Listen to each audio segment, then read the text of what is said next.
ஆசிய கோப்பைக்காக இந்திய அணியில 35 வயதுடைய புவனேஸ்வர் குமாரை சேர்க்க வேண்டும் என கோரிக்கை வைத்திருக்கிறார் ஸ்ரீகாந்த். இந்திய அணியில யாரை எடுக்கணும் யாரை எடுக்க கூடாதுன்னு சொல்லிட்டு விவாதம் நடந்து கொண்டிருக்கும் இந்த தருணத்துல புவனேஸ்வர் குமார் சர்வதேச T20 கிரிக்கெட் போட்டியில 87 மேட்சை விளையாடி 90 விக்கெட்டை எடுத்திருக்கிறாரு.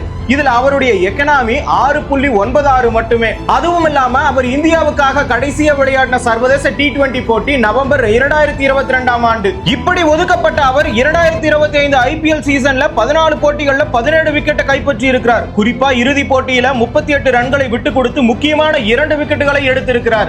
IPL வரலாற்றில் மொத்தமாக 190 போட்டிகள்ல விளையாடி 198 விக்கெட்டை எடுத்திருக்கிறார். அவரை சேர்க்க வேண்டிய நேரம் வந்துவிட்டது.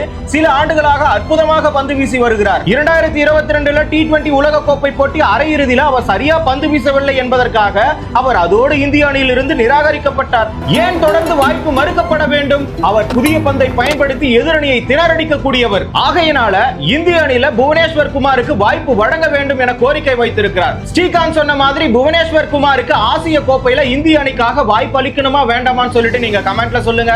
கிரிக்கெட் நிகழ்வுகளை ஒரு நிமிடத்துல தெரிஞ்சுக்கணுமா? ஷார்ட்ஸ் தமிழை ஃபாலோ பண்ணுங்க.